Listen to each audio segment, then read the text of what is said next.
बहन जी जो काम कर रही है बस्ती के लिए,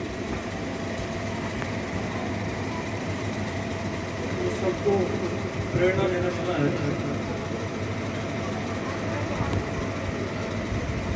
और इनका जो सहयोग कर रहे हैं हमारे एक्सीडेंट कभी होगी नहीं है। जब वो घर छोड़ के आते हैं तो घर की जिम्मेदारी वो पे रहती है। और साथ में आते होंगे, पहले अकेले नहीं, पहले अजमेर थे।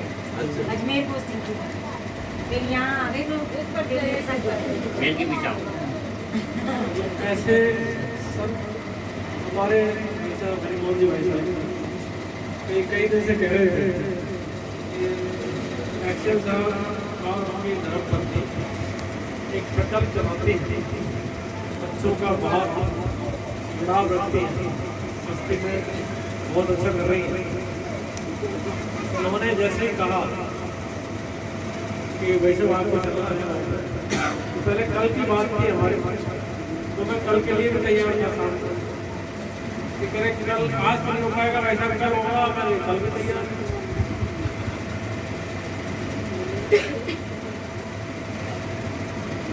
तो आपका आँख ऐसे काम को देख रहे थे। हमारे सोलंकी जी कंधे से कंधा मिला के चलते हैं भाई साहब के साथ, और करौली में बहुत अच्छा सेवा का काम रेडी रही। सबसे पहले तो आपको बहुत बहुत बधाई हो। बधाई इस बात के लिए कि अच्छे काम के लिए, तो बधाई से काम आगे बढ़ता है। और बच्चों में जो सबसे बड़ी चीज इनमें राष्ट्र भाव है, जो सबसे मुख्य है। तो हमारा राष्ट्र यदि आक्रमणों से गिर गया, राष्ट्र भाव नहीं रहा हमारे अंदर, तो हम सुरक्षित नहीं। सबसे पहले तो क्या है कि भारत माता की पहली बात है,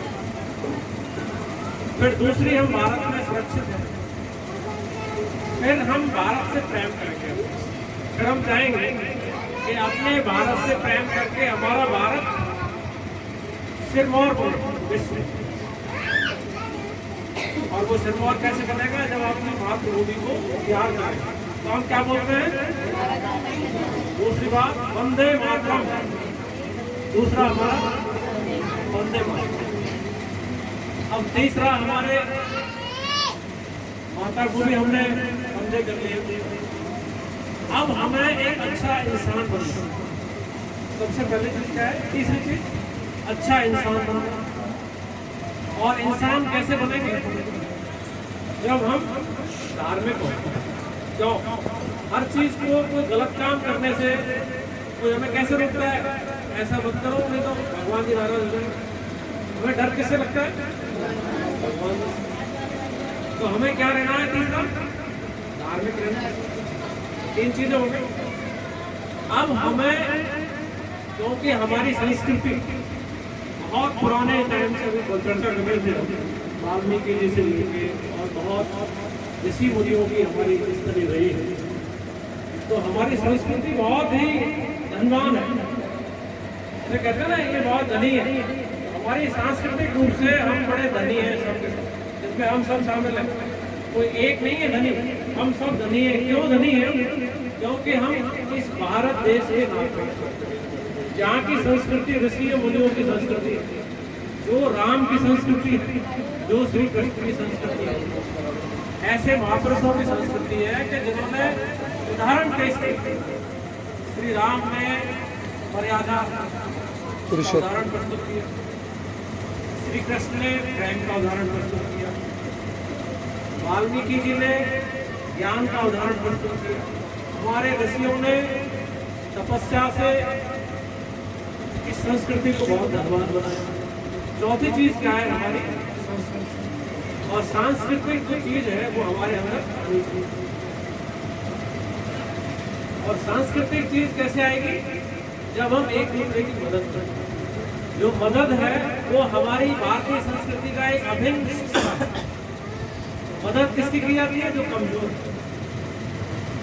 जो मजबूत है वो किसकी मदद करता है? कमजोर। और कमजोर भी अपने हिसाब से मजबूत की मदद करता है।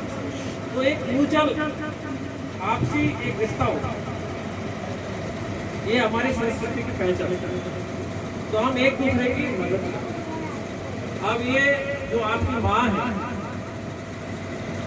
ये थोड़ी मजबूत है, आप कमजोर हो, शिक्षित कम हो, ये शिक्षित है, मजबूत है शिक्षित तरीके से, तो ये आपकी मदद करेगा।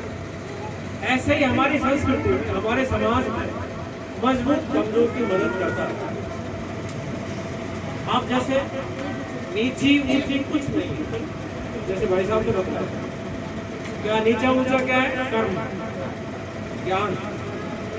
यदि आप कर्मशील हो, यदि आप ज्ञानी हो तो आप ऊंचे हो। यदि आप अज्ञानी हो, यदि आप अवगुणी हो, यदि आप अधार्मिक हो, यदि आप गलत काम करते हो तो आप नीचे हो, तो आपकी जाति नीची। ऊंचा कौन है? तो अच्छे काम। अच्छे काम करने के लिए हमें सोच चाहिए। सोच का परिश्रम और अभ्यास का उदाहरण दिया आपने। ऐसी चीजें सुनने से हमारा क्या होता है? सोच बदलती है।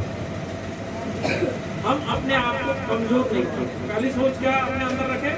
हम कमजोर नहीं हैं, मजबूर हो सकते हैं कुछ समय के लिए।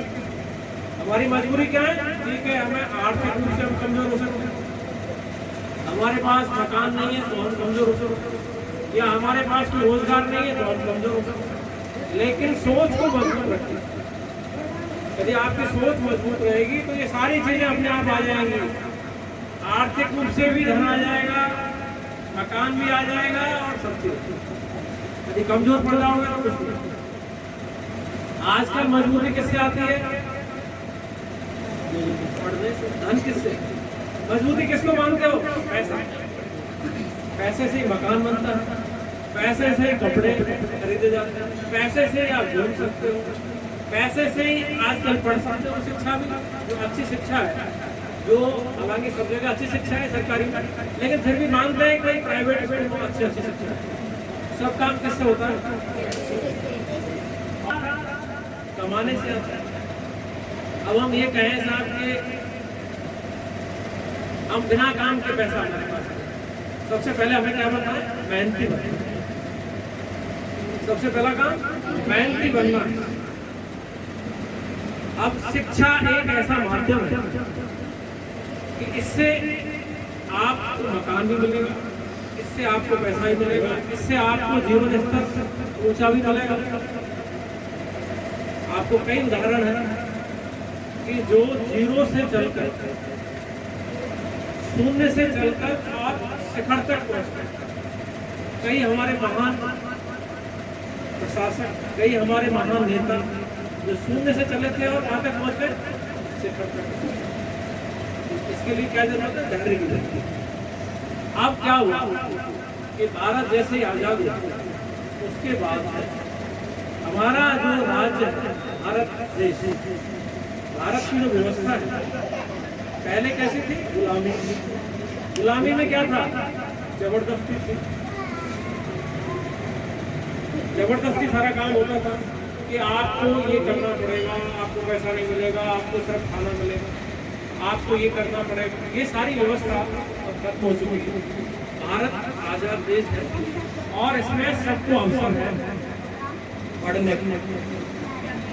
आज हमारे देश का राष्ट्रपति, आज हमारे देश के हमारे राज्य के मुख्यमंत्री, मंत्री, collector, SDM, tehsildar, SP, IT, कोई रुकावट नहीं है उसमें कि तुम नहीं बन सकते। कहीं लिखा हुआ नहीं है कि साहब ये इस जाति का लोग, सब बन। और उसमें विशेष प्रावधान और कि जो कमजोर रहे शुरू से, जिनकी पीढ़ियां कमजोर रही, जिनके पिताजी कमजोर रहे, जिनके दादाजी कमजोर रहे, जिनके परदादाजी कमजोर रहे, ठीक है, ऐसे कमजोर परिवार, कमजोर जाति हमारे संविधान में विशेष व्यवस्था करके रखी। कि भाई इनके लिए हर चीज में वरीयता मिले। जैसे नौकरियों में, सरकारी नौकरी में आप अनुसूचित जाति में आते हैं, बाल आपके लिए 16% रिजर्वेशन आरक्षण। सरकारी नौकरी। कमजोर वर्गों के लिए आप एक क्लास से पढ़ोगे ना, आपकी शिक्षा पूरी फ्री, आपके कपड़े फ्री, ड्रेस, आपकी किताबें फ्री। आप 5वीं क्लास से ऊपर चलते जाओगे तो आपको स्कॉलरशिप वजीफा में स्टार्ट हो जाएगा। परीक्षा एक तुम्हारा ये कुलदीप बैठ रहा है तो बेचारा कैसे कैसे करके इन पंथों से और अपनी व्यवस्था कर रहा है कैसे कैसे, और ऐसे माहौल में इसमें ये पास भी हो जाए सिर्फ ये, मैं तो कह रहा हूँ ये पास भी हो जाए तब भी उन बच्चों का मुकाबला ये नहीं करेगा, क्योंकि वहाँ तो खुला कंपटीशन। वहाँ ये नहीं देखा जाएगा कि साहब इसने बड़ी मेहनत से और बड़े ऐसे माहौल से उठ के आया है कि जहाँ बहुत बड़ी परेशानी थी तो इसको थोड़ी सी वरीयता दे दो। नहीं, उस कोटे में सबको बराबर मानो। तो ये ना तो कुलदीप लगेगा, ना क्या नाम है तेरा, सुमित ना सुमित लगेगा, कोई नहीं लगेगा। और होता क्या है, मैं आपको उदाहरण दे रहा हूँ। मैं राजा खेड़ा एसडीएम हुआ 2016 मेरी थी, क्योंकि जो मैं काम कर सकता हूँ, जो मेरी क्षमता का है एसडीएम, जैसे आपके गेहूं में नाम जोड़ने का मेरी क्षमता थी, तो मैं आपके मोहल्ले में जाके, वाल्मीकि मोहल्ले में, टाटा मोहल्ले में जाके तुम्हारे सबके नाम जोड़ता था। गेहूं में मोहल्ले में जाके जो रह गए थे सबके नाम जोड़ता, वहाँ नाम जोड़ते जोड़ते मैं कार्ड पे बैठा था। एक नाम जुड़वाने के लिए अपना राशन कार्ड लेके आया। मैंने उससे पूछा, भाई कि तुम तो यार पढ़े लिखे से लगते हो कि हाँ साहब BSc B.Ed हो, तो मैंने यहाँ गेहूं की लाइन में कैसे कि सब गेहूं क्या करें, सब खाऊंगा कैसे, शादी हो गई 2 बच्चे, करते क्या हो कि साहब चौकड़ी है जो धौलपुर की पुल के नीचे, वहाँ खड़ा होता हूँ। वहाँ